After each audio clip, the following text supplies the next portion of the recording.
Welcome to Pet Sitter Confessional, an open and honest discussion about life as a pet sitter. Today, we're brought to you by our friends at Time to Pet and Pet Marketing Unleashed. Today, we are really excited to have Tanikka, owner of Urban Pets, on the show.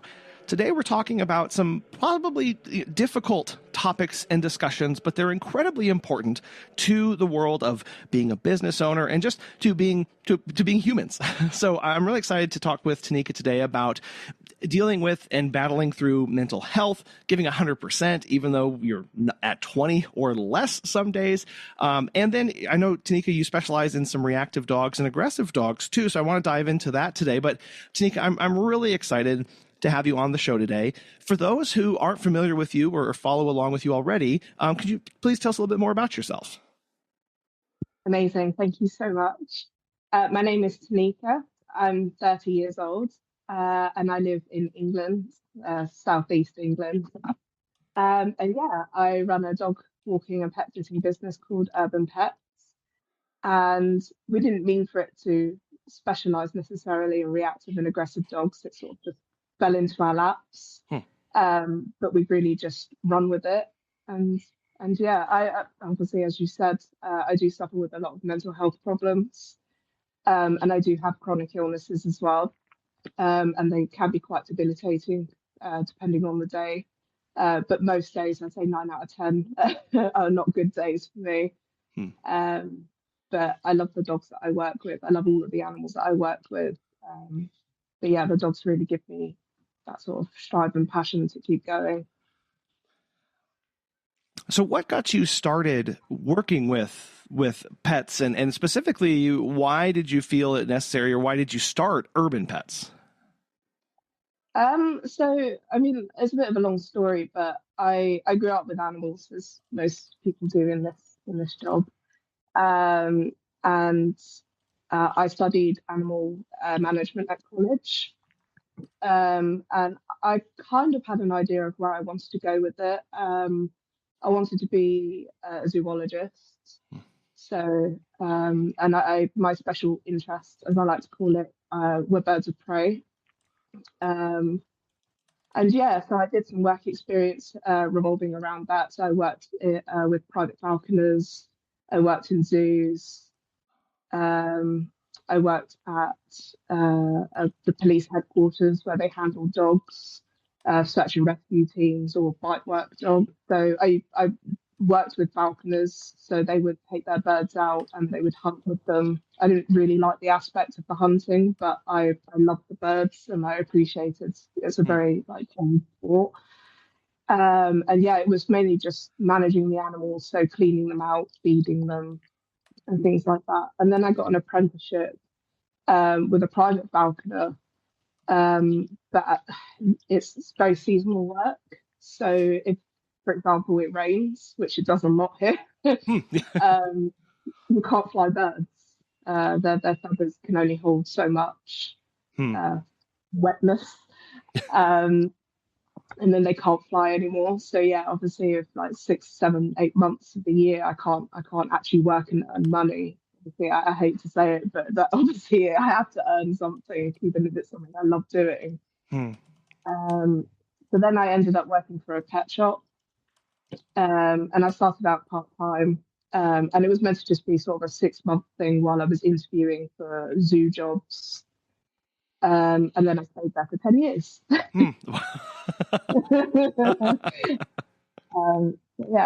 But I was trained to be an animal nutritionist. So I got to meet a lot of dogs with sort of sensitive tummies, a lot of illnesses, and try and sort of fix that for the owners. And obviously we did get the odd reactive dog in there. So what I would do, is sort of close the shop up so that the customer can come in with their reactive dog and use the shop as like a desensitizing tool.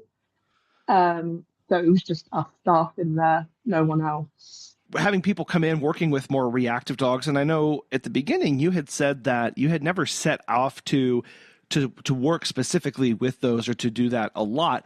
How did the working with the reactive dogs come about in your business? So our first ever client, who lived over an hour away, when we first met her, we didn't because we were so new at it, and I guess in a way a little bit desperate to start working with people and their dogs, we didn't fully understand what we were getting ourselves into.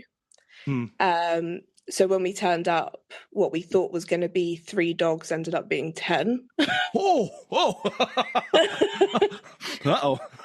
And all of them were reactive. I would like to say, or like to think, that I know enough about reading dog behavior and dog body language to understand, but my other half, not so much. So it was a bit daunting. We were a bit sort of like, oh, do we do this or not? But as I said, we were so desperate at that point to really get the ball rolling. We didn't really have many options other than that. We hadn't really started looking for a client base. We were like, okay, we'll just do it. So yeah, only one of the dogs didn't come out with us, and that was because he was aggressive. And I wasn't quite confident with that because in our first introduction, he tried to bite us multiple times.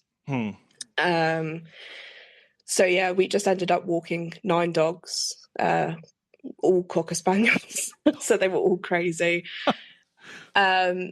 And then, yeah, unfortunately, we ended up not sort of working with her anymore because I realised, obviously, my insurance only provides for like 6, but there was 2 of us. So, but I just didn't want to take any chances. And because it already felt like a lot of work, I didn't feel like I was 100% in control of that, and I didn't like it. And then, yeah, I'd say pretty much like a week after we stopped working with her, another client came through with our longest standing client now, with a reactive Hungarian Vizsla. And I love him so much. He is hard work. Okay. And yeah, we've been working with him now pretty much the entire time. We met him when he was 10 months old, and he turned 3 a couple of months ago. Oh, wow. And he's come leaps and bounds because I guess, you know, we've given him not a chance, but we can understand him. His reactivity is from he was attacked when he was a puppy. And the owners have done everything, spent thousands on training, but he gets leash reactivity. So all he wants to do is get to a dog, but to say hello. But because he's on a lead, he just can't understand that he can't just run to dogs. And then that's where the barking starts. He starts flailing around, and yeah, I don't know the conversion, but he's 50-kilo dog. He's a big dog. That's a big dog. Yeah. Yeah, very big dog. But yeah, after seeing him sort of improve little by little, like, don't get me wrong, we've been with him for 3 years now, and the improvements have happened, but they've been gradual. I've realised I have a true passion for helping dogs that have reactivity, because obviously it's quite for the owners, it's quite closed off. You can't just take your dog to the pub or, you know, walk them down the road. You have to take everything into consideration when you have a reactive dog. And for Percy, the Vizsla, his issue is with people and dogs, which are both quite hard to avoid. But yeah, he's gotten so much better. And then as time has gone on, we've taken on more and more. I don't necessarily advertise us as reactive and aggressive dog only, but I would say 90% of our clients own dogs with some sort of behavioral issue. Do you feel like, Tanikka, that the clients that come to you, have they tried somebody else and it wasn't a good fit, so they're still hunting, or did they find you because somebody told them about your work with reactive dogs? A bit of both, really. For the Vizsla, it was very much that they had tried finding dog walkers. I think she'd said that they interviewed about 3 or 4 people before us, but they were either scared of him because I guess obviously his size, or they weren't able to handle him, because that's the thing. The most important thing is obviously you have to be physically capable as well as mentally prepared. But yeah, the physicality side of it is making sure that you can hold on to him to protect him and obviously other people as well. Yeah. And yeah, we have had a couple of referrals from people who have heard about us and our work with reactive dogs. But for the most part, it just it just falls into our laps.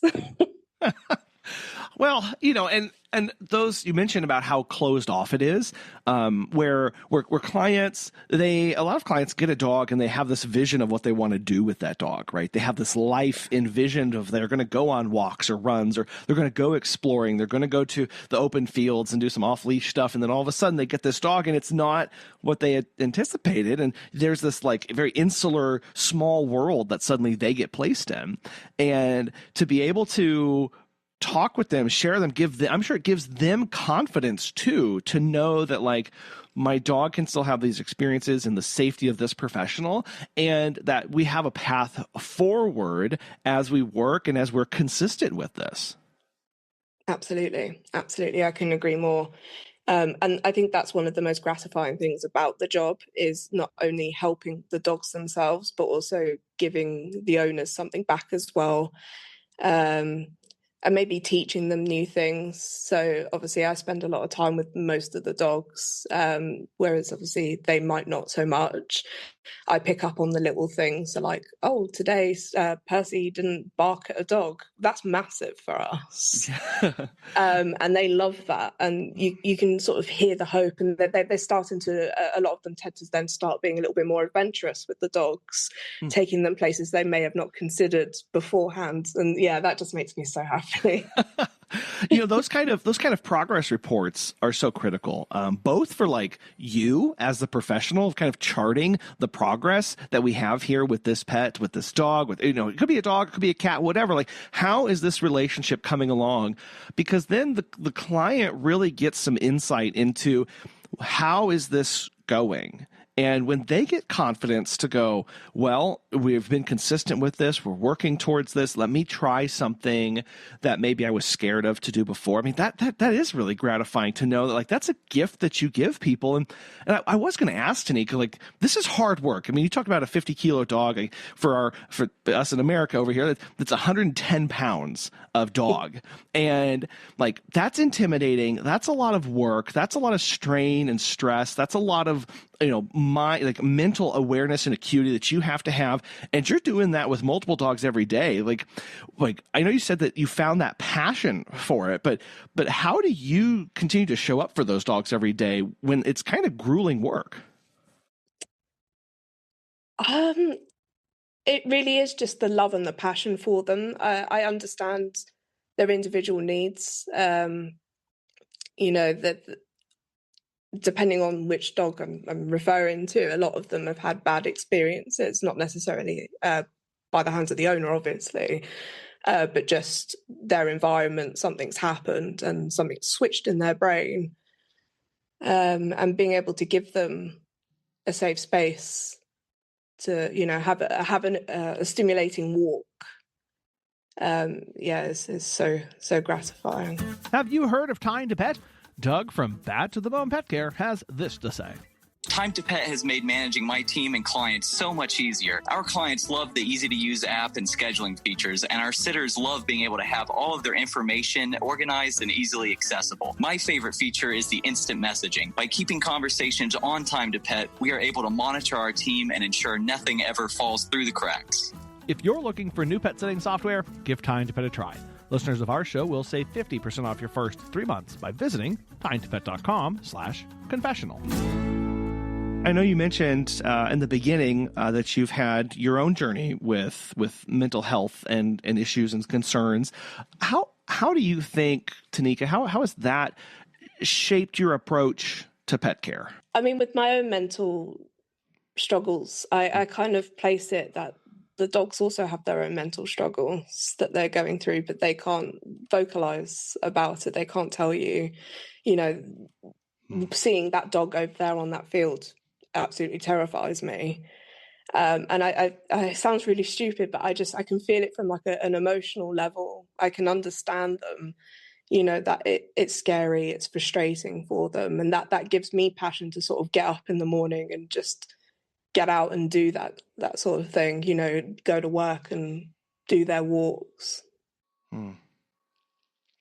Allows you to really empathize at that level of, especially a lot of this silent or unseen or unnoticed by other people aspects of that dog's life.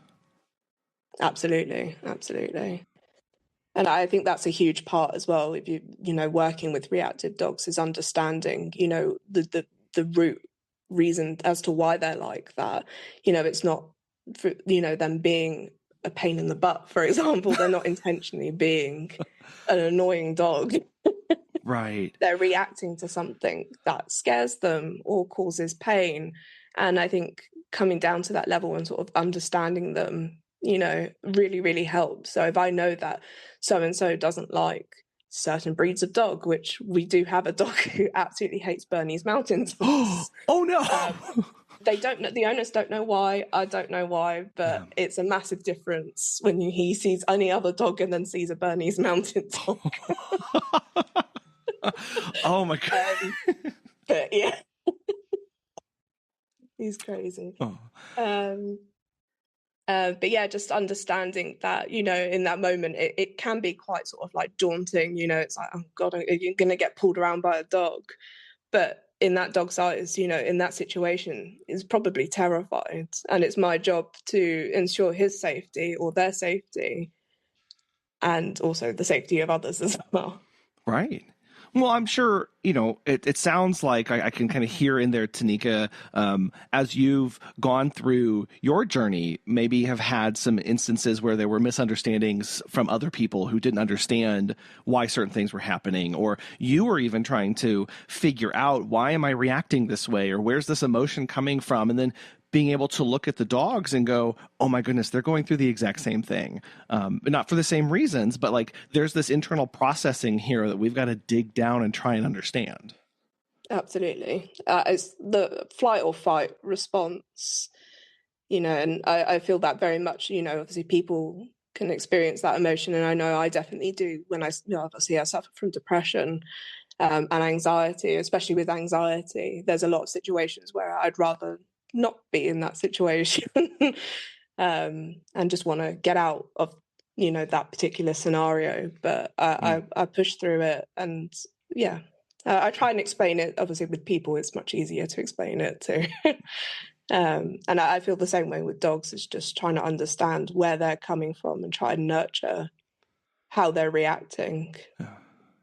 Well, you mentioned one there of not wanting to be in certain circumstances.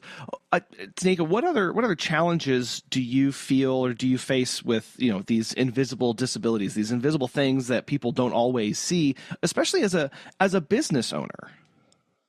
Yeah, so I have depression, chronic depression, anxiety, and PTSD. The anxiety is probably the worst one, and only because it's the one that I have every single day. I have issues with every single day. I'm very introverted as well, so being a dog walker is not a job for introverted people. Yeah.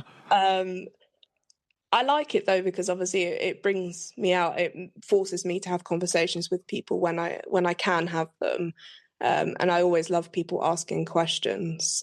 As for the depression, that's quite difficult because it's one of those things that I really have to sort of kick my butt and get up out of bed and really push myself. There isn't much that anyone else can do for me. It's finding that sort of internal drive and just have to do it. Yeah. Where do you go to find that internal drive?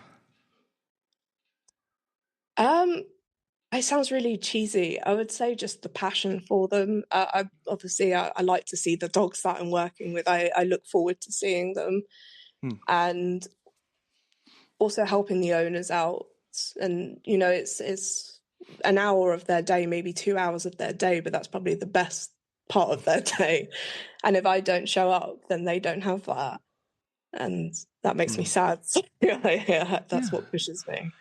Yeah, I definitely, there are those times where, if people listening to this, they might not be dealing and struggling with chronic depression, but there are days where I think that is certainly lies heavier on our hearts of I can't get up and away from this, but finding that motivation of, hey, sometimes I just have to look into the eyes of the dog that I'm with, obviously as they're comfortable, not in a threatening manner, that kind of thing. But let me just be here and let's have this little moment where we're just going to sit and vibe for a little bit so that I'm reminded and energized and motivated now to right, I'm here for you.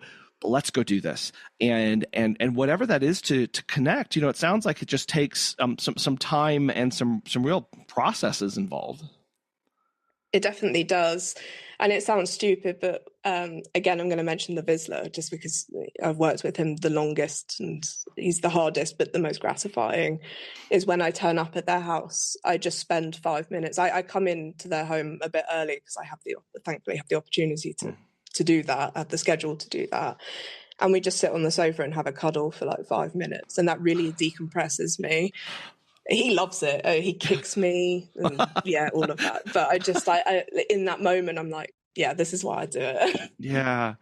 Oh, those moments are so precious, and finding those things. And what other kind of adjustments or systems do you have in place? Because when you have those days where some are, they're worse than others, how do you still work effectively and get the work that you need to get done?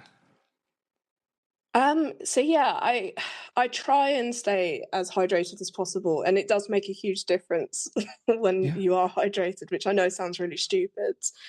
But when I first started, I would never drink water while I was out. And I noticed that I was feeling a lot worse when I would then, get home and finish. And I found that if I have a good night's sleep and drink plenty of water, that's sort of that push that I need. But a lot of it is internal. It's just that the knowing that I need to do this. And again, that just comes from passion, because when I started feeling unwell in 2021, I was still working in the pet shop.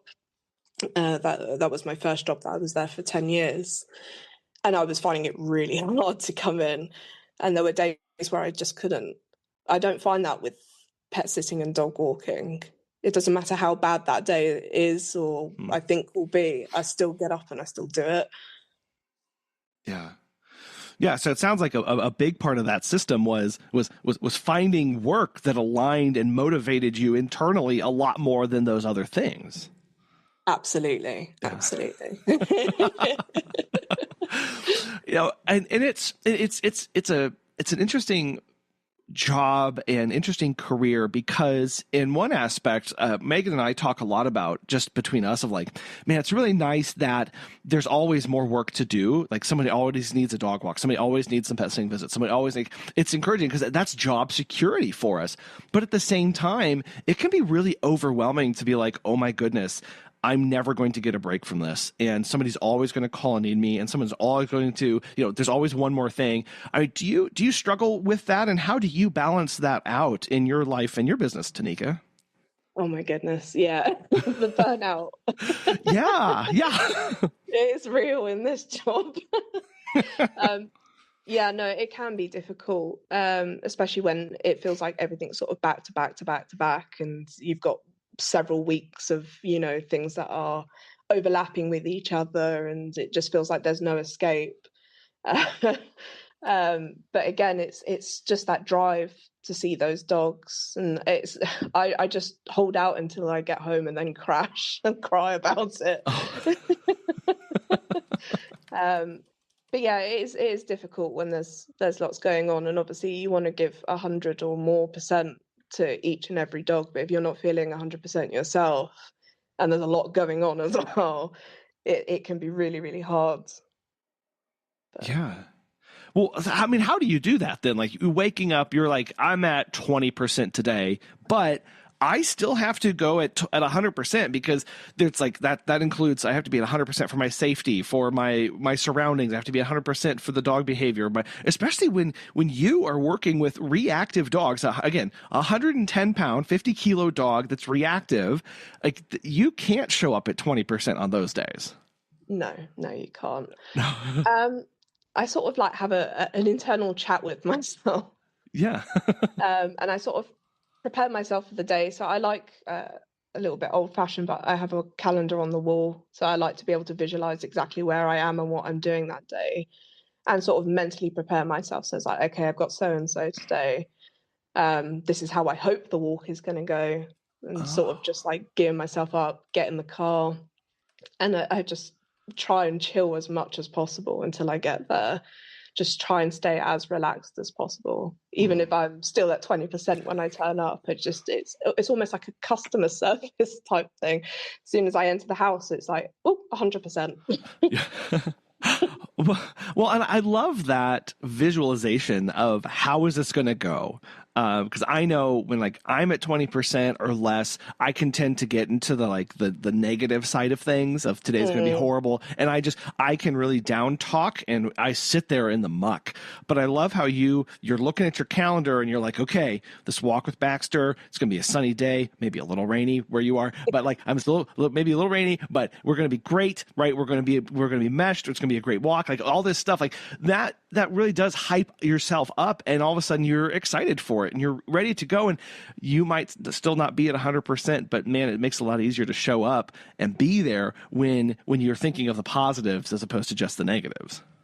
Absolutely. And I'll take any positives, even if it's a tiny little glimmer of positivity, that's still something to sort of ride off of. Like if the dog, is normally reactive towards something and then today wasn't, that's huge. And that really makes my day.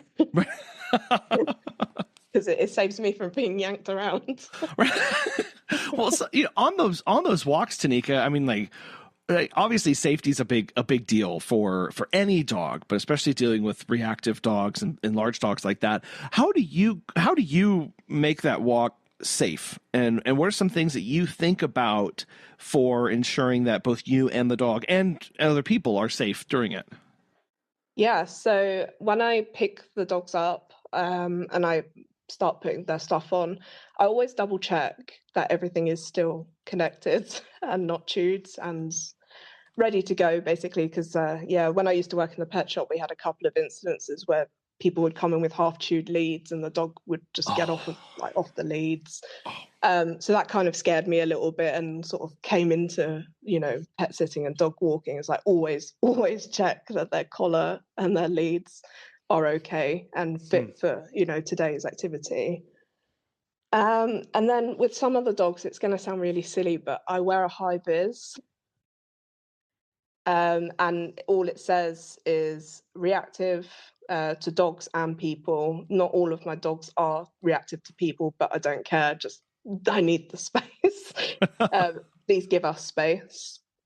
And then some of the dogs that I walk also wear high vis. So like it's a double warning or just a preventative measure, just so I can at least warn other people that you're going to get barked at if you get too close to us. And then, as for safety with the dogs themselves, I always hold the lead with two hands. It's just for extra security for myself, just to make sure I feel grounded and like ready for anything, just in case they do decide to pull off somewhere. Yeah. And I try to keep into like quieter areas. I don't want to take too much away from them. So with some of the dogs, I will walk them in busy places, but I will pick like the quieter areas of that place to walk them so they can still sort of get that desensitization from seeing dogs and people, but they're not so close where it's just going to be a constant stress and battle with them. And that's where the high vis really comes into play. Because you can sort of ward off people from afar, but it doesn't always work. One thing that Tanikka has really focused on in her business is niching down and knowing which clients are for her. And the reason this is so powerful is because it helps her SEO when people search for the problems that they are having. SEO sounds intimidating. Well, it doesn't have to be. That's why our friends at Pet Marketing Unleashed break it down step by step in their new SEO Unleashed course. You'll learn exactly how to optimize your website, bring in more traffic, and get found locally. Get more bookings from clients, all without spending hundreds a month on experts or those pesky Google ads. Michaela makes SEO feel approachable, practical, and easy to implement for us pet sitters and dog walkers. Check it out at petmarketingunleashed.com and use the code PSC15 to get 15% off that SEO course. Again, go to petmarketingunleashed.com, use the code PSC15 to get 15% off that course. No, and I love that of like how I need to, because a lot of people may go, well, I didn't know the dog was reactive, so I came up quick. And this is a wonderful way of saying, here's a visual representation of what's going on. There's something different about what's happening here in a high vis situation, right? Okay, I'm going to have this, it's labeled. And then the tactic of, well, part of this is just, we need to avoid these as much as possible I need to do this. And still, like you said, like we're still working on things. We're still getting them, whether it's desensitization or confidence or those things, like we can still work on that, but I'm going to choose the much less busy area so that I'm not constantly dealing with this. And this dog gets so overwhelmed that, and then nothing actually happens and we don't make progress. I think a lot of people discount that step in the process of, well, I'll just need to tell people not to touch the dog and I'll still walk them where everything is. And it's like, no, like a big part of this, and it helps you too, to not be in that really busy area with a cacophony of sounds and motion and people and dogs and cars, like all that stuff. Like that's overwhelming for me, let alone a dog with, it's a nose on four legs. Absolutely. And as you said, like obviously it's a preventative measure. I'm preventing, I don't think anything would happen because all of my dogs but one are just reactive. So the worst thing they're going to do is bark. That's the worst thing they'll do. It's because they're reacting to an emotion. I have one aggressive dog, but it's a completely different ballpark with her. It's find the quietest place and hope that you don't see anyone. But yeah, it gives that opportunity to people, to put their dogs on a lead and prevent, an unwanted greeting. A lot of people are quite scared as well when they get barked at, as you'd expect them to. And yeah, it doesn't take much for a lot of them. They can see a dog off in the field quite far away, and that can be enough for them to completely lock into a dog. So for someone to see the high vis and then, respect our boundaries, put their dog back on a lead and sort of divert a little bit further away from us, that's the absolute dream situation that people could do, is just respect our space. Right. Yeah. And I'm sure a lot of that comes with education of people too. Of what this means and what reactivity. I know, like in the dog world, like the word reactive, like there's a lot of misconceptions around that when even our own clients. And so having to demystify a lot of what this is. And now it's not, I think a lot of people hear that term and they think, oh my goodness, this is a death sentence. My dog is, it's irreparably broken or, whatever. And it's doom. And having to come alongside people and be like, no, like here's what we can do with this. And here are steps that we can do. And here's my process for working with this. I know there's also a lot of misconceptions around mental health and how that affects people. What are some that you've encountered, Tanikka, as you've worked through these and been running your business? Yeah, so I get the laziness card a lot. A lot of people misconstrue the depression with laziness. When I say I don't want to leave my bed, they think it's just I can't be bothered today. It's like, no, my brain is just not on this planet today. Is what that means. Yeah. Laziness is definitely the biggest one, because I've had quite a few issues with people over the years where they've thought I was being lazy, but it wasn't laziness, it was something else going on. And being able to talk about it really, really helped. So a lot of my colleagues I was quite close with, so they understood, if I was having an off day, I'm not being lazy. It's just give me some space, ask me how I am.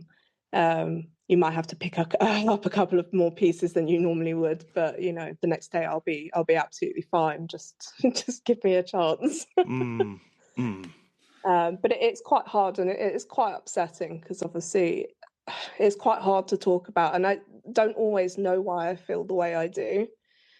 And so if I don't know how I feel, how am I meant to explain that to someone? I could just be having a not great day. Right. Yeah. Well, you mentioned being able to have those colleagues who understood you. Where do you go for that kind of support and community now that you're running your own business? So my family, predominantly, my mum, she's like my best friend. So I confide in her a lot. My other half as well is fantastic. But actually a lot of my clients as well are really, really good. So I have quite a close relationship with a lot of them. And I guess you kind of have to when you're working with a reactive dog. I imagine like everyone would communicate obviously a lot with clients, but I feel like there's a lot more communication that happens because there's a lot more going on. It wasn't just, oh, we went out for a walk. It was, we went out for a walk and here's like 10 things that the dog did that were both good and bad. Yeah. And yeah, quite a few of them I feel really confident like in talking to. A lot of them know a lot of the things that have happened to me. And what I experience. So if I'm having a slightly off day and that they can kind of sense that I'm maybe not like all there, they'll offer me a coffee or they'll give me hugs. I've had quite a few hugs from people. Or they'll just, they'll say, if you need like 10 minutes, or take a break, or if you just, today isn't the day, please don't feel like you have to come over and, walk the dog for us. And whilst I never take them off on that offer, it's obviously really, really sweet to have that option and that understanding from people that, it's a business relationship, but I feel like they're my friends. Yeah, and it's a reminder of I think too often as a business we can default to that this is a purely business relationship, but at the end of the day there are people who I know like we enjoy working with and we do not enjoy working with, and we have the power to say you are not in my corner, you're not rooting for me, you don't care one way or the other, so why would I keep you around in my business, right? Like why, like hearing what you're talking about, Tanikka, like that's so beautiful and wonderful to think of clients who are coming around you going, do you need a hug today? Right? Getting a big old hug. Like I think that's something that everybody would want in their businesses, to be able to have clients who are like rooting for them or rooting for their team members who are there, or like they want to see them be whole, be well, and succeed. And that's the kind of thing of when you get those kind of people on your side, it really makes showing up way more easier when both you're excited about the pet and the person behind the pet is also wonderful to be around. Like that's a wonderful thing. Absolutely. And I'm very, very grateful that we've had amazing clients throughout our entire, very short-lived, but 2.5 years of pet sitting and dog walking. Everyone's been so welcoming and so fantastic, which makes a huge difference because I've heard of stories of obviously not so nice people. And it does make things, I don't know, a little bit more like business and strictly business. But I like that element of, and especially because you're by yourself all day, I look forward to having the chance to have that 5-minute conversation with someone who actually genuinely cares about me before I take their dog out. And it sounds so simple of, man, I'm looking forward to this 5-minute conversation with this person. But man, on those days where you're at 20%, or on those days where it's everything is an absolute struggle, to know that like, oh, there's this bright spot just sitting out there ready for me, like that, how motivating and how wonderful. Yeah. There's been times as well, it wasn't that long ago, I think it was a Sunday, and I try not to do weekends. I will if I have to, but I try not to. And one of my clients messaged me, and she was like, "Oh, by the way, we're at the private field. They'd booked a field for the Bizzler. Would you like to come and join us?" And yeah, even though I had nothing planned that day, I was like, "Yes, I would love to come and see Percy and you guys." And I went out there and I spent the hour with them playing with their dog. So I was part of the family. But I just, it took no like second guessing or even having to think about it. I was like, yes, I'd love to do that. Yeah, I mean, you talk about like validating moments in your business. Like that's got to be one of those of like, things are going right. Things are going right here when I have this kind of opportunity. Absolutely. Tanikka, I was curious if we have some listeners who may be on their own journey with mental health and struggling with that, what kind of encouragement or advice would you give to them right now? Yeah, it's cliche, but you're not alone. You know, there's loads of people who you can talk to, whether that be online, family, friends. And it's very important to communicate when things aren't going well, because you never know, someone might be able to help you in more ways than you think they can. It could be through actions or just words, or, you know, being able to come home and have someone who may not fully understand what you're going through, but can offer a cuddle is massive. So yeah, communication. Don't be afraid to open up and talk about things, because I definitely was. Even though I was diagnosed in 2021, I think I've had depression most of my life. But it was only up until that point that I reached out to my doctor and got the help I needed. I'm on medication now, so it helps. It helps a little bit. And being able to talk and be open with people, kind of like I am now, is also its own therapy as well. So yeah, that's my biggest word of advice is just communicate with people and don't be afraid to. Well, you talked about how that's actually like one of the single hardest steps to do. I mean, for you, Tanikka, what was it that got you to start seeking that and talking about that with your doctor and other people? Because, you know, if it sounds like you were really motivated to get help at that time. Yeah, so I was scared. I was very scared. I don't know how much I'm allowed to say. Oh, yeah, you're fine. You can just, you know, however much you're comfortable with. You're not pressured to talk about anything really that you don't really want out there. So I totally understand. No, it's fine. Yeah. Well, I had suicidal ideations, and there were quite a few times where I would finish work and very much like the idea of driving my car off the roads. And there were a couple of times where that feeling wouldn't go away, and that really concerns me. So when I finally sort of snapped out of it, I realized that that's not a good headspace to be in. And obviously, with suicidal ideations, I trust myself that I would never do anything to hurt me, because I don't want to hurt anyone else that's around me. But it's still a scary feeling, you know, obviously, feeling those, and it's a really, really like strong urge to do something, but not strong enough to actually do it. And yeah, so I would say it was fear that sort of made me realize that I need help. Yeah. So that sounded like kind of snapped to reality of, oh, this is not a good path, right? And I need to do this. And I'm really thankful for you coming on the show today, Tanikka, and sharing this. And I hope that people who are listening can get that help if they need it, and can start going down a healthier way in their life.